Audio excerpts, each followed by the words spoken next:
Mga tol, nandito na naman ang panibagong import ng Phoenix Fuel Masters. This time, hindi na daw ito papalya pa dahil nga yung nakaraan nilang import ay lumampas ng height limit. Ito, sa official netong international height ay 6'5". So malaki ang tsansa na makakaabot talaga ito sa height limit ng Governor's Cup na 6'6". Ito nga ay si Brandon Francis. Si Brandon Francis, isa sa mga sinasandalan ng nakaraan niyang stint sa Indonesian Basketball League na kung saan noong 2023 nga nakakuha ito ng kampyonato, pero ngayong 2024 ay nasa semifinals lang ito umabot dahil nakatapat lang naman niya sina KJ McDaniels at Justin Brownlee sa semifinals sa Pilita Jaya na kung saan ang kanilang kupunan ni Brandon Francis ay Prowera. Kaya sa experience neto sa Indonesian Basketball League ay malaki ang maitutulong netong si Brandon Francis para sa Phoenix Fuel Masters na naghahanap nga ng scoring machine. Hindi lang basta scoring machine itong si Brandon Francis dahil pwede rin itong maging leader dahil isa ito sa mga sinasandalan nga ng Prowera noong naglalaro pa ito sa Indonesian Basketball League.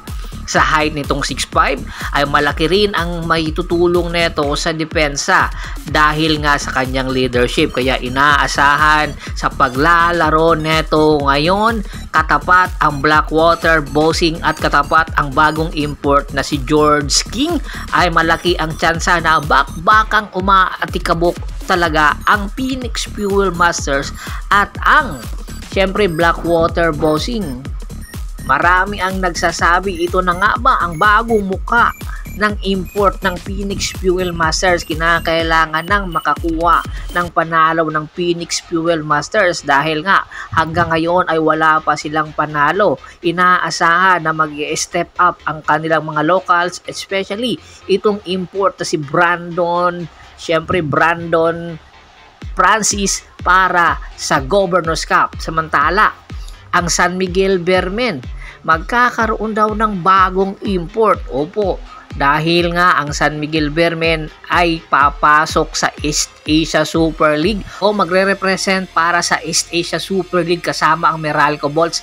Kinakailangan ng San Miguel Bearmen ng dalawang import at isa na nga sa mga posibleng import ay itong si Quincy Miller. Matatandaan nyo po, si Quincy Miller ay huling nakapaglaro sa Tropang Giga para sa Commissioner's Cup at nagrepresent din sa East Asia Super League.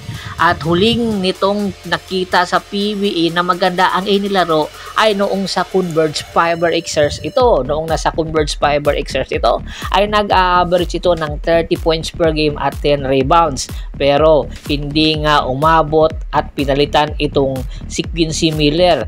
Pero ngayon ay malaki ang tsansa na sasandalan ito ng San Miguel Bearmen. At hopefully, dahil nga itong si Benny Boatwright ay merong injury, ay malaki ang tsansa na itong si Quincy Miller na ang magiging commissioner's import ng San Miguel Bearmen. So malaki ang maitutulong neto si Quincy Miller sa San Miguel Bearmen at magiging backup na big man ni Junmar Fajardo. Sa talento nitong outside shooting, napakataas ng kanyang field goal percentage pagdating sa 3-point shot. So malaking tulong ito sa San Miguel Bearmen. Kita naman natin na ang San Miguel Bearmen ay naghahanap ng big man na meron outside shooting dahil nga hindi po pwede na palitan doon ang position ni Junmar Fajardo. Si Junmar Fajardo pa rin ang legitimate big man ng San Miguel Bearmen. Kumbaga, magiging backup na big man lang itong si Quincy Miller ni Junmar Fajardo at the same time isa sa magiging outside gunner ng San Miguel Bearmen. Kaya inaasahan na itong si Quincy Miller ay darating na sa bansa sa mga susunod na araw dahil ang huling stint nito ay sa Japan B-League na kung saan nakapaglaro ito doon ng ilan games. Kaya Malaki ang kanyang maitutulong sa San Miguel Beermen dahil sa experience nito sa Japan B-League. Kaya aabangan natin itong si Quincy Miller at ang Miguel Beermen kung makukuha ba nila ang kampyonato para sa East Asia Super League at kung siya ba ang magiging import din ng Commissioner's Cup ng San Miguel Beermen. Bago pa man natin tapusin ang ating kwentuhan, shout out muna tayo sa ating mga solid na followers na laging sumusuporta sa atin.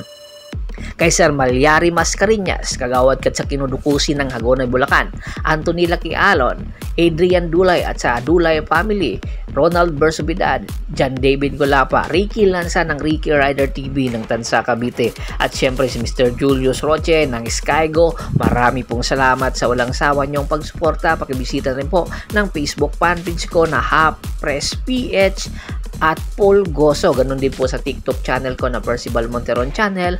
Hanggang sa muling kwentuhan, maraming salamat po.